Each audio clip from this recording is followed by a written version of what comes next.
మంచి ఆహారంతో పాటు కావాలి స్వచ్ఛమైన నీరు. అదే సనాతన్ జల్. వివరాలకు 8919763872. కౌరవులు హ్మ్. మట్టి కుండలో పుట్టారంటారు కదా, అది ఎట్లా సాధ్యమైంది గురుగారు? ఇప్పుడు అది కూడా మీరనే అప్పటి ఐవీఎఫ్ అనుకోవాలి. అది ఐవీఎఫ్ అనేది ఇప్పుడుది కాదు. ఇదివరకు మట్టి కుండలో పుట్టలేదు వారు. వాళ్ళు గాంధారి గర్భం విచ్ఛిన్నం జరిగిందన్నమాట. ఆ, గాంధారి గర్భాన్ని అప్పుడు వ్యాసుడు వచ్చి సంరక్షించి ఈ 101 కుండల్లో పెట్టాడు. కుండ అంటే ఘటం, ఆ, ఘటం అంటే సెల్ ఇంగ్లీష్లో. ఆ, ఘటోద్భవుడు, ద్రోణుడిని కూడా కుంభసంభవుడు అంటారు. ఓకే. కుంభసంభవుడు అంటే కుండలో పుట్టాడు అంటారు అందరు. అవును. అది మిస్కాన్సెప్షన్.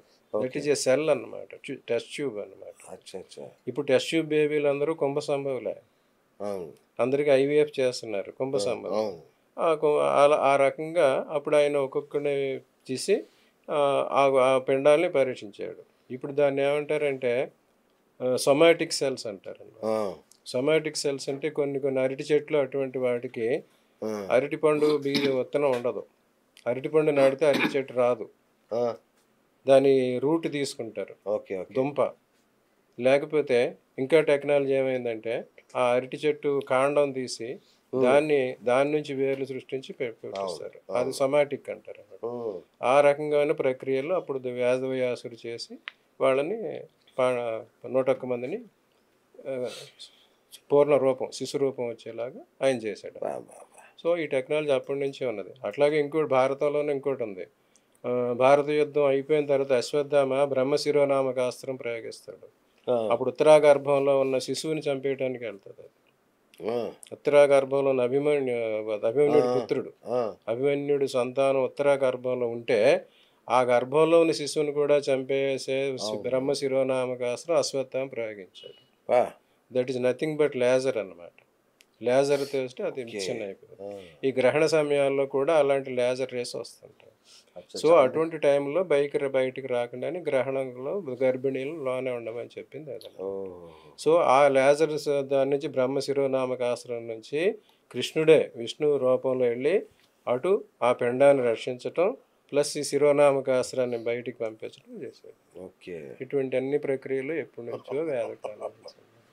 గురూజీ ఎంత ట్రై చేసినా, పూజలు చేసినా, డాక్టర్ల దగ్గరికి పోయినా, ఏం చేసినా కొందరికి సంతాన ప్రాప్తి ఉండదు. ఏం చేయాలి వాళ్ళు? అసలు ఎందుకు అలా జరుగుతుంది? ఇది అనపత్య యోగం చెప్పాం మనం. ఫస్ట్ దైవ దూషణ, దైవ ధిక్కారం, ఇటువంటి దైవానికి సంబంధించిన పితృ సంబంధం ఇద్దరికి అన్ని రకాలుగా పాపాలు చేసిన వాళ్ళకి ఇంక ఈ వంశం ఉండకూడదు అనే నిర్ణయానికి వచ్చినప్పుడు వారికి ఇటుకైన ప్రయత్నం వస్తుంది. ఓకే. సో వాళ్ళు సద్గతులు పొందాలంటే కూపస్తటాక మండోకం ఉద్యానం తదా జలదానం అన్నదానంచ అశ్వత్థారోపణం సప్తం ఏతత్ సర్వం సంతాన సమయమివ అని. ఓకే. ఎవరికైతే పిల్లలు ఈ రకమైన దోషాలని పిల్లలు పుట్టట్లేదో వాళ్ళకి సప్త సంతానాలు అని ఉన్నాయన్నమాట. ఓకే. కోపం అంటే ఇదివరకు నూతులు తవ్వించడం, తటాకం అంటే చెరువులు తవ్వించడం, మండపం అంటే దేవాలయాలు నిర్మించడం, ఉద్యానవనం కోపస్తటాక మండపం ఉద్యానం, ఈ నాలుగు ఎవరైతే ఏర్పాటు చేస్తారో అవి సంతానం ఇచ్చినంత ఫలితం ఇస్తాయి. తదా జలదానంచి అన్నదానం, అందరికీ జలదానం, అందరికీ జలదానం చేసి రిజర్వాయర్ నిర్మించి వాటర్ ఫెసిలిటీస్ ఇస్తే అది అన్నదానం. వాళ్ళ పేరుని ఆ వంశాన్ని అన్నదానం చేసి తదా అశ్వత్థారోపణం, అశ్వత్థం అంటే రావి చెట్టు అనమాట. ఆ రావి చెట్టుని కానీ మనం పాటామంటే కొన్ని వందల వేల సంవత్సరాలు జీవించుకుంటాం. సో ఈ రకమైన పనులు 7 పనులు ఎవరైతే చేశారో వాళ్ళు సంతానం పొందిన ఫలితం వస్తుంది. ఓకే. సో వాళ్ళకి సద్గతులు కలుస్తాయి. ఓకే.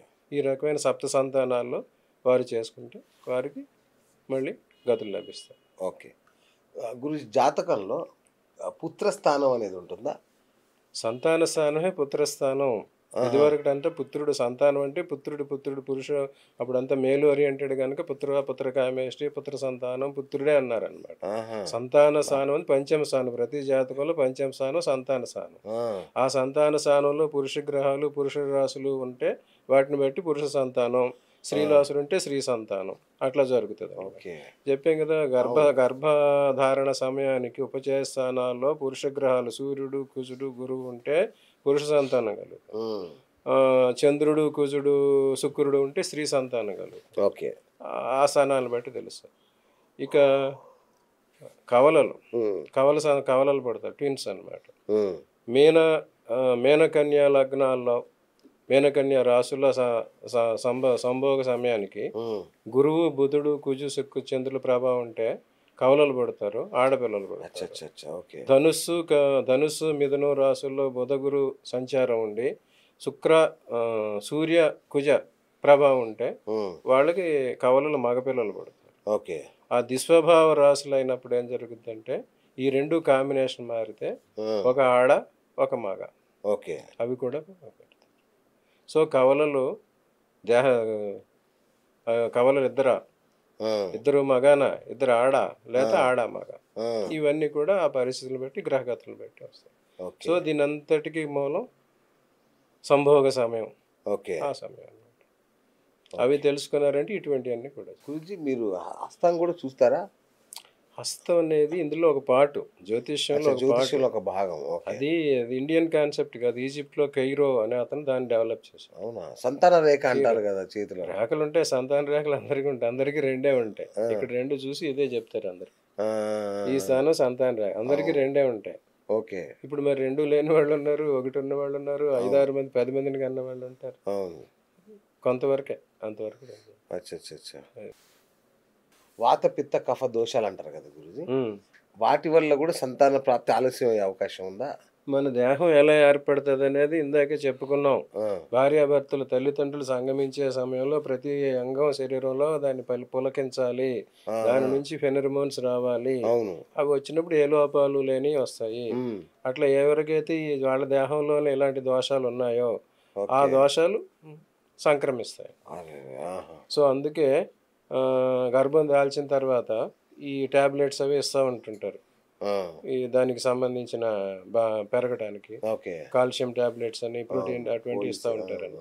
సో వీళ్ళకి ఎవరన్నా అలాంటి లోపాలు ఉంటే, దేహంలో ప్రాబ్లమ్స్ ఉంటే, వాళ్ళు ఆ వైద్యులకు చెప్తే వాళ్ళు దానికి తగిన మందులు ఇస్తారు. అట్లాగే ఎవరికైతే ఈ దోషాలు ఉన్నాయో వాళ్ళు ఈ జ్యోతిష పరంగా చేసి వారు ఏ పూజలు చేసుకుంటే ఆ దోష నివారణ అవుతుంది. కొంతమంది జెనెటిక్ ఆస్మా ఉంటుంది, ఆస్మా పిల్లలకు వచ్చేస్తుంది. అలా అనమాట. ఒబేసిటీ అటువంటివి ఉంటాయి, అవి పిల్లలకు వచ్చేస్తాయి. సో ఏ గ్రహాల కారణం, దాని పరిహారాలు చేసుకుని మళ్ళీ పిల్లలకు రాకూడదంటే వాటికి తగిన పరిహారాలు చేసుకుంటే, వారి జన్మజాతకాలే పరిశీలించుకుంటే దానికి కూడా వచ్చేది చెప్పచ్చు. గురుగారు అంత బాగానే ఉంది, సరే పిల్లలు పుట్టట్లేదు, ఏం చేయాలో తెలియట్లేదు, దత్తత తీసుకున్నారు, మంచిదేనా దత్తత తీసుకుని పిల్లల్ని పెంచుకోవడం అనేది? సంతానంలో 12 రకాలు, అదొక రకం. క్రీతుడు చెప్పాను కదా, క్రీతుడు, కృత్రిముడు, అపవిత్రుడు. ఓకే. క్రీతుడు అంటే డబ్బులు ఇచ్చి కొనుక్కున్నవాడు, కృత్రిముడు అంటే ఎలిజిబుల్ అన్నమాట, అంత సమర్థుడైన కొడుకుని, ఇంచుమించు అతను పెళ్లి వయసుకు వచ్చిన వాడిని దత్తం చేసుకోవటం అన్నమాట. అది అపవిత్రుడు అంటే అనాథ, ఎవరు లేని అనాథ శరణాలయానికి వెళ్ళి తెచ్చుకుని పెంచుకోవాలి. అవి ఒకటి. రైట్. గురుగారు, మహాశివరాత్రి రోజు ఏమైనా ప్రత్యేక పూజలు ఉంటాయా సంతానం కలగడానికి? ఏం చేయాలి మహాశివరాత్రి రోజు? విశ్వానికి అందరూ తల్లిదండ్రులు పార్వతీ పరమేశ్వరులే. జగతః పితరో వందే పార్వతీ పరమేశ్వరం. అది లింగాకారం యోని తల్లిదండ్రులకి ప్రతీక. వాళ్ళు ఏ కులం కానీ, మతం కానీ, దేశం కానీ, ప్రాంతం కానీ, అల్టిమేట్గా జనరేషన్ అనేది ఆ 2 పార్ట్లే. సో ఆ 2 పార్ట్ని తల్లిదండ్రి స్వరూపంగానే ఆరాధిస్తారు. సో ఆ రోజు కూడా చెప్పాను కదా, ఇలా పితృదోషాలు అటువంటివి ఏమన్నా ఉండి దేహజాత దోషాలు కూడా ఉంటే అటువంటివన్నీ తొలగటానికి, అవన్నీ పరిహరించబడటానికి ఏ పూజలు ఏమీ చేయలేని వాళ్ళు ఆ రోజైనా శివుని తెలుసుకుని ఈ పితృదేవతలకి ఈ దానాలు అవి ఇచ్చే వాళ్ళు సంతోషించిన సంతానం ఇస్తారు. అది దాని పరమార్థం.